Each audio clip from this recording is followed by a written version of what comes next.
कैसी कही थी, ऐसा मायक आज तक पैदा नहीं हुआ। कथा का जो व्यास मंच बना था वो बना हरिद्वार में, और कथा सुनी गई वृंदावन में। कितना लंबा तार था। कहने वाले हरिद्वार में थे और सुनने वाले वृंदावन में थे। वो तार आज भी है, वो तार है मन का। अगर मन है, शरीर कथा पंडाल में है और मन घरे हिसाब जोड़ रहा है, तो कथा पंडाल में कछु मालूम नहीं पर कावा। तो हमेशा कथा में बैठना चाहिए तो तन से और मन से, दोनों से ही बैठना चाहिए। दूसरी बात महात्मा जी ने बताया कि सर्वोत्तम नाम का एक नगर था, आत्मदेव नाम के ब्राह्मण निवास करते थे। उनके कोई संतान नहीं हुई। जब संतान नहीं हुई तो दुखी रहते थे, और उनकी पत्नी का नाम था धुंधली। तो ध्यान रखना परीक्षित जी, वो नाम क्यों धुंधली और अकल क्यों धुंधली। संतान नहीं हुई तो ब्राह्मण दुखी रहते थे। किस तरह से?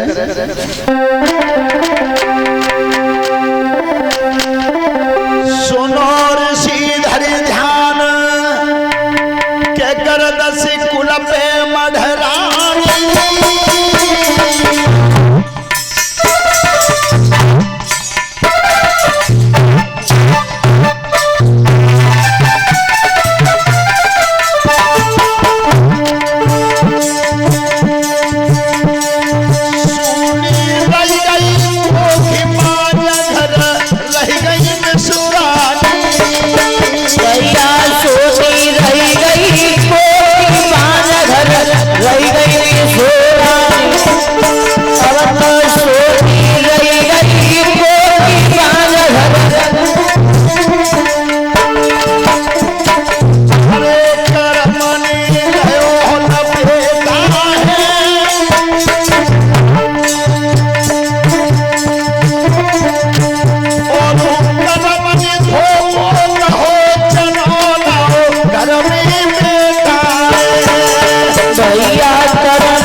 रखना पुत्र नहीं पैदा हुआ था तो ब्राह्मण देव बहुत दुखी रहते थे।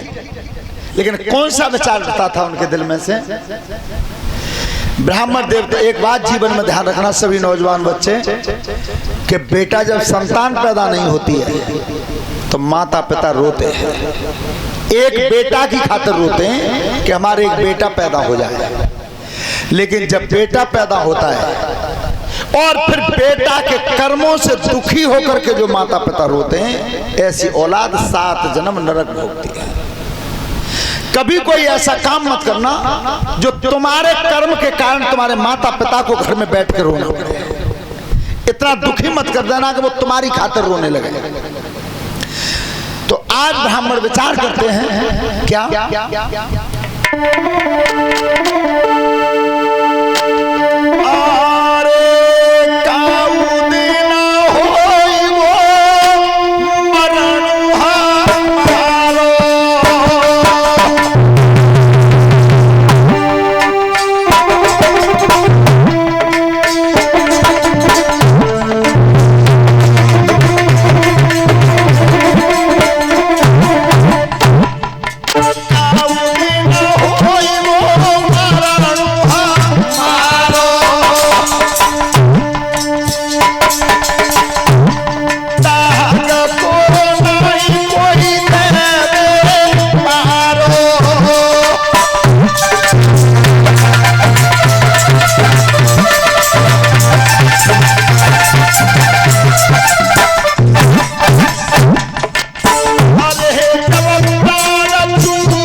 ख्याल था कि किसी दिन मरण होगा और उस दिन मुझे ले जाने वाला कौन है।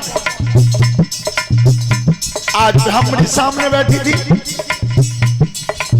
दोनों की आंखों में जलधार थी, बेटा पैदा नहीं हुआ। श्रोता बंधुओं, आज वो दोनों संतान के लिए कितने रोए और संतान ने रिजल्ट क्या दिया था उन्हें। तो अब ब्राह्मणी बोली हाथ जोड़ के, क्या अरे कुआता हो तो ताई बसवाती और समुद्र मेरी पाल हो जाए।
बबलू की तरफ से 100 रुपए का पुरस्कार आया है।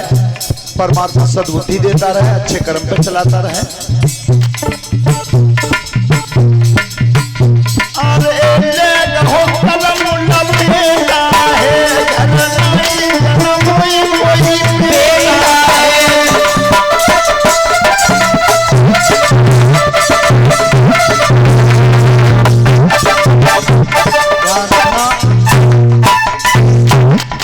आत्मदेव दुखी होकर के घर से चले।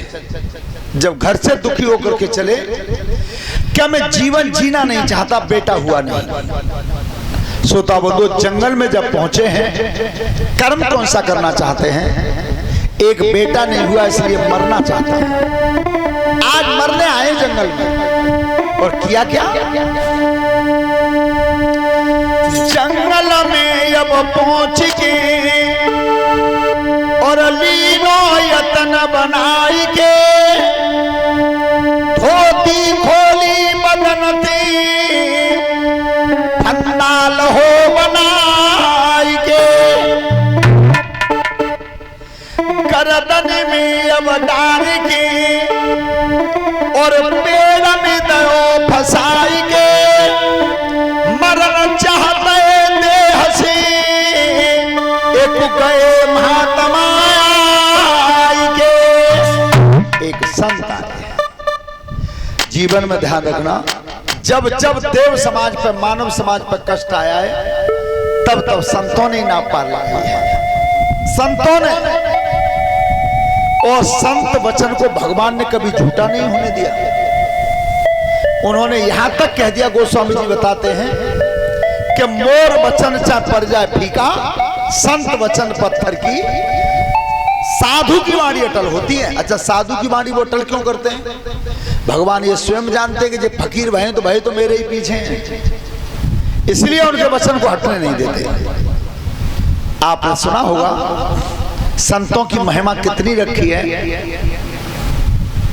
कि एक बार परीक्षित जी, गंगा जी ने और विष्णु भगवान से कहा कि प्रभु मैं एक बात कहना चाहती हूँ तुमसे कि जब संसार पाप करता है, कोई गलत काम करता है, तो एक ही बात कहते हैं कि सब उस गंगा जी नहाया हमें। कोई गलत काम करता है तब एक ही बात कहते हैं कि चलो गंगा जी नहाया हमें। तो मैं जब दुनिया के पाप कब तक धोऊं? महाराज मैं ये पूछना चाहती हूँ, तो ध्यान रखना भगवान विष्णु ने जवाब क्या दिया था। क्या जवाब दिया था गंगा जी को, और वो जो जवाब दिया था वो तुम्हें भी सबको अच्छा लगे तो संतों के नाम की एक ताली बजाना जोर से। तब कही गंगा जी, ये दुनिया जब गलत कर्म करेगी तेरे जल में धो दिए जाएंगे, और तेरे जल में धोने से ये पाप छूट जाएंगे। लेकिन जब तेरे जल में संत स्नान कर जाएंगे उसी समय तेरे पाप छूट जाएंगे। ये महिमा रही संतों। श्रोता बंधो, तो आज आत्मदेव ब्राह्मण को एक संत ने रोक लिया, महाराज रुक जाओ, मरना चाहते हो? क्यों? कि महाराज मेरी संतान नहीं हुई। अच्छा संतान नहीं हुई इसलिए मरना चाहते हो, तो मरना समस्या का हल नहीं है। जीवन में ध्यान रखें, सभी नौजवान बच्चे सुने और बिटियां बहनें सब सुने, मरने से समस्या मिटती नहीं है। एक बार आत्महत्या जब हो जाती है, एक बार आत्महत्या हो जाती है तो 3 जन्मों के समय को जितना व्यतीत करते हैं हम, आत्मा व्यतीत करती है, उतने समय तक रौरव नरक में रहना पड़ता है। जी एक बार आत्महत्या करने से, तो कभी जीवन में आत्महत्या नहीं करनी चाहिए। समस्याएं आती रहती हैं, जाती रहती हैं, और न मरने से समस्या कभी मिटती है। लेकिन आज ब्राह्मण को रोक लिया, महाराज ठहर जा, संतान नहीं हुई इसलिए मरना चाहते हो, तो महात्मा जी ने एक फल दिया है। तो एक तो वो फल है वृक्षों में बेल का, और दूसरा फल है वो संत की तपस्या का, और इसे केवल संत ही दे सकते हैं और कोई नहीं दे सकता। कैसे ना दे सकते? जाड़न में गेहूं में पानी लगाता हूँ, कितनी ठंडा में लगाता हूँ, खातू लगाना पड़ता है, और जब बैसाख में कट के वो रास बन जाए थ्रेसर से लेकर के, फिर कोई कहेगा जा ढेरे का हुआ भरवा दो, कितना कष्ट हो को भरवा दे जी, और कही जावे कि पानी तुम ही लगाओगा जाओ। लेकिन ध्यान रखना, ऐसे केवल संत कर सकते हैं, पूरे जीवन की तपस्या को औरों के हित में लगा दिया। तो आज ब्राह्मण कहते हैं इस फल को ले जाओ, और कही क्या उनसे,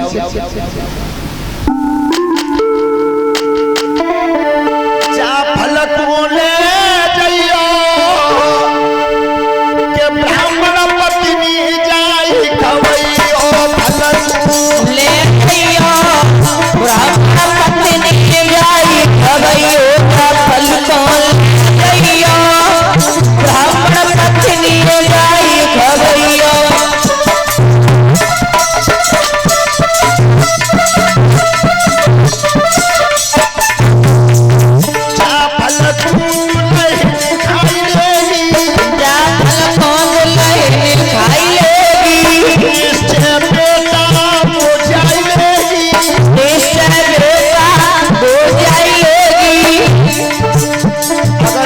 फल के खाने से बेटा पैदा न हो, मेरी बात झूठी हो जाए तो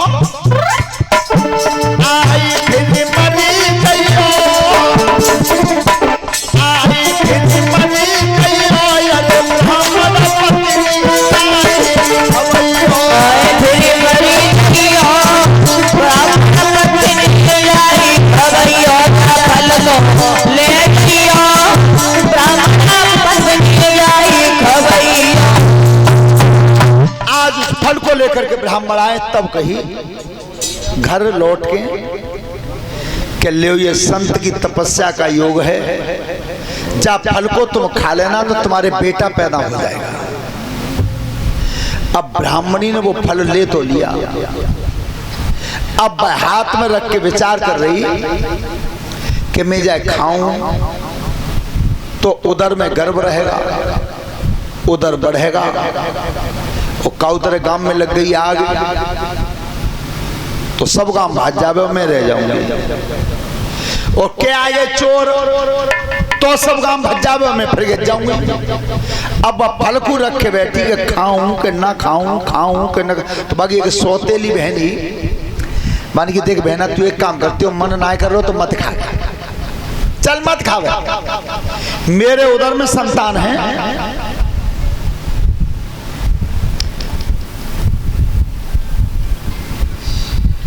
मेरे उदर में संतान है, और अगर संतान पैदा हो जाए तो तू अपनी बता देना, मैं तुझे दे दूंगी। देखिए तो संतान तुझे दे दूंगी मैं, मेरे हो जाएगी तो, लेकिन तू मत खा फल को। आज उसने वो फल घर में छिपा लिया, घर में छिपा दिया, लेकिन कपट क्या कर गई? दो, पहला तो संत पर विश्वास नहीं किया, पहली बात संत के वचन पर विश्वास नहीं किया, और दूसरी बात अपने पति को धोखा दे दिया, धोखा दे दिया, दोनों ही काम कर गई। आज वो फल छिपा लिया। सोता बंधो, रात के 3 भाग व्यतीत हुए, 3 भाग। चौथा पहरा जब लगता है 4 बजे, ब्रह्म मुहूर्त लगता है। हमेशा सभी बेटियां सुने ध्यान से, कभी भी कोई पूजा कर्म, आरती, भजन गाना 4 बजे से पहले नहीं होना चाहिए। राक्षसी पहरा होता है, राक्षसी पहरा होता है। जो भी आप कोई भी आरती गाएंगे वो देवता नहीं सुन पाएंगे, उसे राक्षस सुन जाएंगे। आप कोई भी नैवेद्य चढ़ाते हो, पूजा का कर्म करते हो 4 बजे से पहले, वो भी पापी खा जाएंगे, राक्षस। हमेशा कोई भी आरती करो, भजन करो, वो 4 बजे से पहले नहीं, राक्षसी पहरा रहता है। तो आज वो पापी, ध्यान रखना, जिस समय फल ले लिया तो वो पापनी कर क्या रही थी?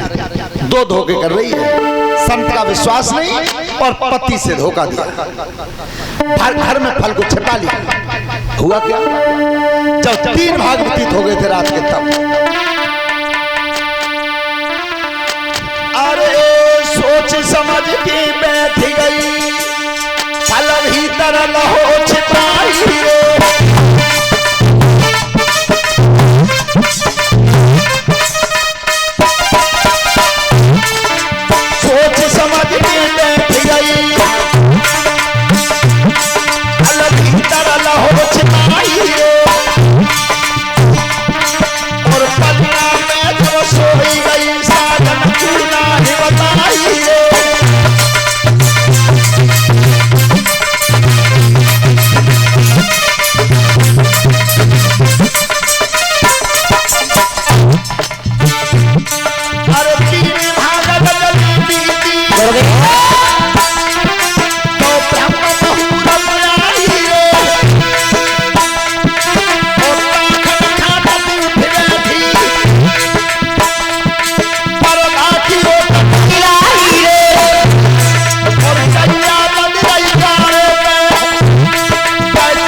परीक्षित जी एक गाय बंध रही थी दरवाजे, तो आज चौथे पहर में, और गाय को चारा डालने आई, और वो फल हाथ में ले लिया, पर्दा की ओट में, किसी को नहीं बताया क्या, और पर्दा की ओट करी, और चारा डालने आई, और ब्राह्मण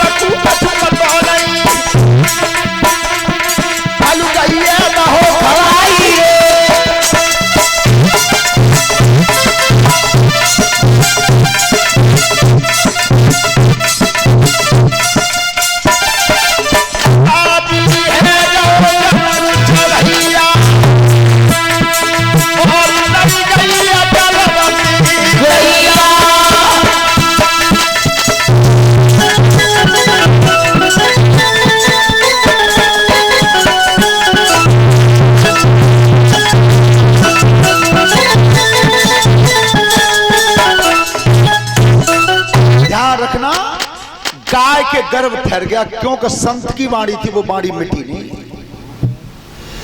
अब